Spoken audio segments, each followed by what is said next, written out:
The prince had just listened to Li Changxing's painful past and felt sympathy for him. But suddenly, someone arrived. It was none other than the queen.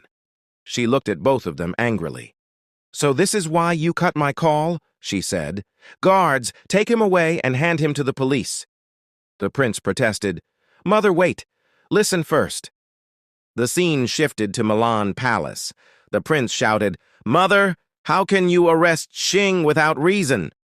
The queen replied coldly, "Reason. He kidnapped the crown prince. Isn't that enough? I ordered the police to arrest him. Did I do anything wrong?" The prince insisted, "You know this was my choice. He didn't force me." The queen narrowed her eyes. "Why are you defending him? Do you have special feelings for Li Changxing?" The prince fell silent, lowering his gaze. "Mother, you must be joking. How could that be?" But in his heart he wondered, "Do I really have feelings for him?" The queen pressed further. "Prove it. Transfer him out of this college to another city. Until then, I won't believe you." The prince replied firmly, "We already declared that Li Changxing would be the first student rewarded by the royal family with full funding. Suddenly transferring him would be unfair." He thought to himself, "Mother has always been strict. I must find another way to calm her." The queen reminded him, "You cannot make mistakes. That is your duty. As your mother, I am only guiding you." Just then, the secretary entered. "Your Highness, the meeting with the principals to strengthen diplomatic relations begins in 10 minutes. Shall we postpone?" The prince shook his head. "No, we'll go now." The queen touched his cheek gently. "My child, what has happened to you? Can't you be like before? Don't make me worry so much." The prince answered softly, "Don't worry, mother. I've grown up. I know what's right and wrong. For me, the national face is most important. I must go." He left thinking, "Xing is in trouble because of me. After the meeting, I'll free him. Mother is right. We belong to different worlds. But I must make sure he doesn't suffer further." The scene shifted to the royal detention house. News reports spread quickly. Reporters claimed that the crown prince was distancing himself from foreign allies, and ministers were considering other candidates. Meanwhile, police noticed someone entering. "Who let you in?" they asked. It was Boss Mulesh. "I came to take Xing," he said. The police replied, "No one can take him without the queen's order." Boss Mulesh sneered. "That woman can't even handle her own child, yet she interferes with others. Don't think Xing is alone. You can't harm him easily." He showed a badge. The police were shocked. "This badge, it was given only once before. Who is this man?" The inspector ordered, "Release Li Changxing immediately." Inside the cell, Xing sat quietly, thinking, "The queen must not go too far. It wasn't his fault. I took the prince away." Then the police arrived. "Xing, you're free. Come out." Xing stepped out, expecting to see the prince, but instead he saw Boss Mulesh. "Boss? What are you doing here? How did you get me out? Did you pay them ransom? Tell me how much, I'll repay you." Boss Mulesh laughed. "Don't worry about that." Xing then saw the news. Elections were approaching. The crown prince needed foreign support, but alliances were shifting. This would make his victory harder. Xing thought, "Did this happen because of me? Did I cause trouble for him?" Boss Mulesh placed a hand on his shoulder. "Why the sad face? Come on. The foreign prince chose another side because the royal family has nothing special. They're cruel and heartless." Xing shook his head. "No, that's not true. When Prince Palu visited Milan College, he met me. That's why things changed." He continued telling the story as they walked away. Behind them, police reported to the queen, "Li Changxing has been released. He's gone with someone." The scene shifted again. In the park, Boss Mulesh sat on a bench waiting. Xing was still thinking about the prince. "He doesn't believe I'm his friend," he thought sadly. But then he remembered how the prince had stood by him in the boxing gym, facing gangsters together. Xing smiled faintly.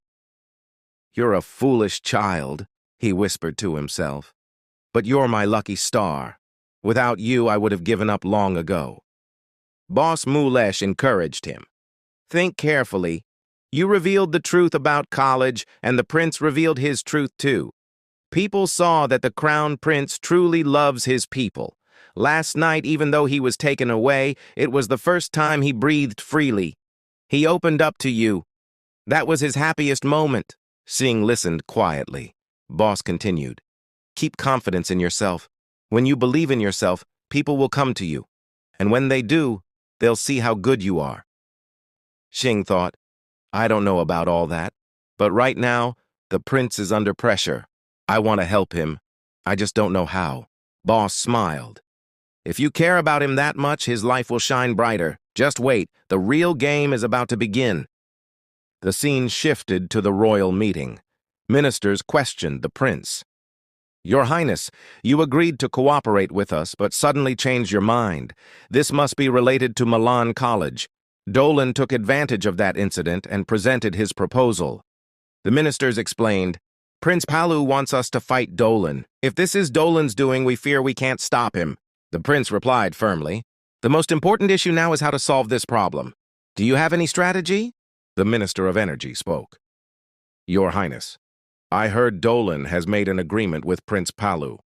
He will appoint mineral rights, and the signing ceremony is in 4 hours." The prince was shocked. "How could Dolan do this?" The minister continued. "The only way to fix this is to accept all of Palu's conditions and give him more benefits than Dolan." The deputy prime minister added, "If Palu signs, we'll lose all advantage. We must do what the Minister of Energy says." But the prince stood his ground. "Before the election, I am still the prince of this nation. I cannot sacrifice my people. If we agree, unemployment will rise, and that will harm the country. I won't risk that just for the election." The deputy prime minister warned, "Your Highness, if we don't sign with Palu, Milan College will treat us differently. Your love for the people won't matter then." The prince shouted, "If we do this, what difference will remain between us and Dolan? Tell me!" The room fell silent. The ministers asked, "Then what should we do?" The prince thought, "Dolan is cunning. He must have another plan. But we only have 4 hours before Palu signs the contract." Suddenly, the secretary rushed in. "Your Highness, read this letter quickly." The prince opened it and found a photograph of Dolan with Palu, secretly meeting with anti-government leaders. On the back was a note. "Don't ask who I am. If you want to know, it's me, Li Changxing." The prince's heart raced. "Xing, you helped us again. You're truly my ally." 4 hours later, at the conference, reporters announced, "Prince Palu and Dolan have signed their diplomatic relations." Questions began. One reporter said, "Your Highness, you changed your decision earlier. Why?" The prince answered calmly, "At Milan College, I saw courage and honesty. Without profit, they stood for truth. That impressed me deeply. I want to work with people like that.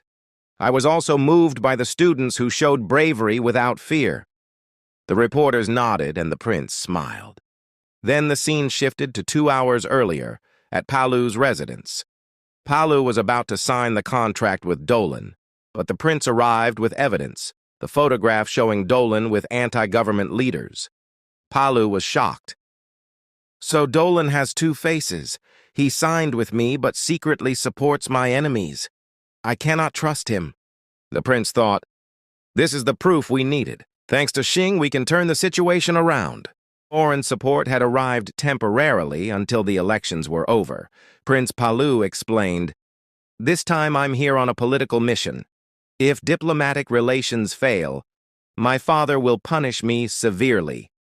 He looked at the crown prince and said, "Your Highness, the truth is finally out. You are like a diamond. Dolan also offers benefits, so tell me, who should our country support? You have 2 choices.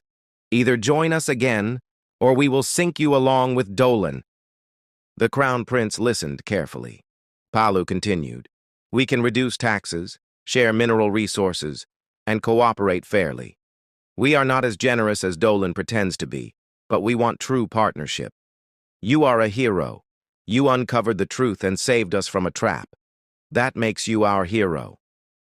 The prince agreed to cooperate, but added, "We ask one thing. At Milan College, an incident caused much talk in the media. Please support that student and speak in his favor." Palu thought, "It seems His Highness cares deeply about that boy." He replied, "Don't worry, we will speak for him too." The diplomatic relations were signed, and both nations hoped for prosperity. Back at Milan College, students whispered among themselves, "I heard Prince Palu changed his decision after the incident." "Yes, I thought Dolan had won, but the prince handled everything so well. He even gave us royal bursaries. Maybe Palu liked that." Others were simply shocked.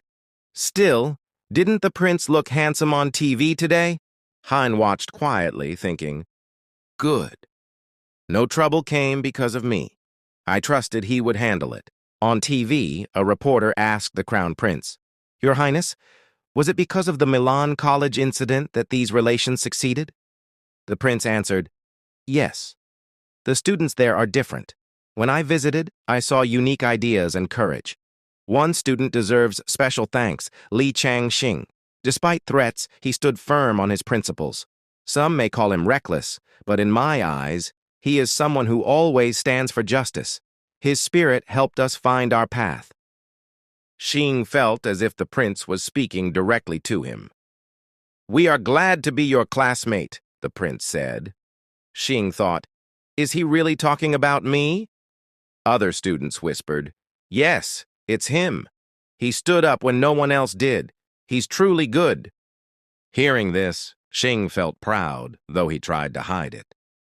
Meanwhile, Nishan Singh looked out the window, troubled. What should I do now? He wondered.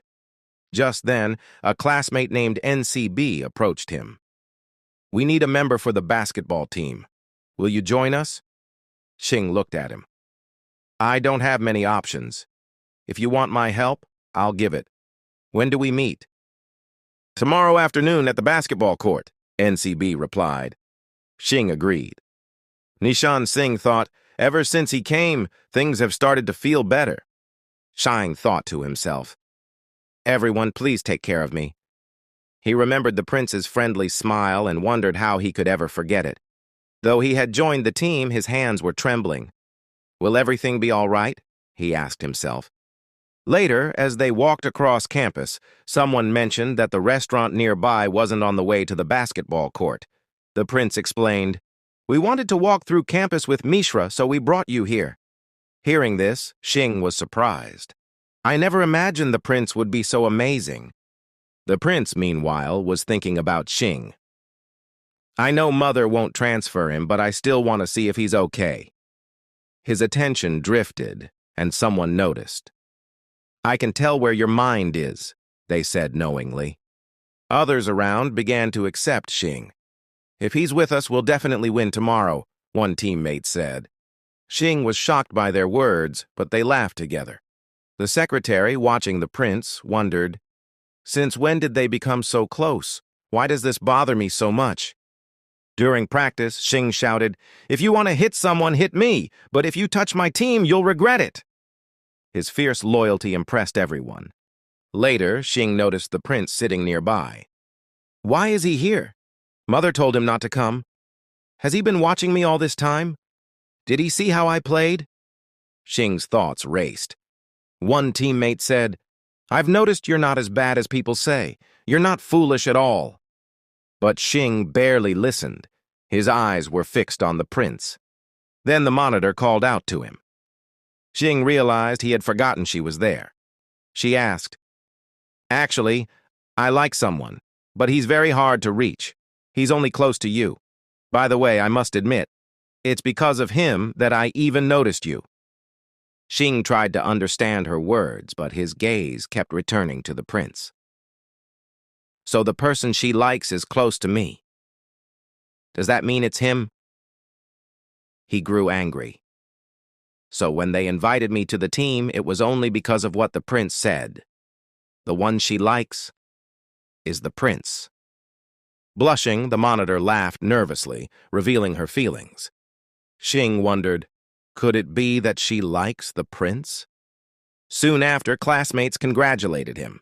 "Congratulations, Xing! You finally made friends!" Xing, frustrated, replied, "I should thank His Highness. He promoted me in front of everyone like I'm some brand. Apparently, I needed promotion." The prince smiled. "If I hadn't spoken about you, I might never have truly known you. I wouldn't have realized your courage." Xing thought, "Does he like me?" The prince added, "Great. I won't trouble you anymore." Later, the two sat together eating. Outwardly, they seemed calm, but inside, both were thinking about something else. The prince wondered, what is going on in his mind? Is he planning something? Why does this bother me so much?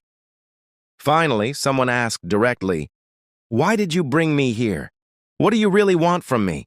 Let's start with the first point."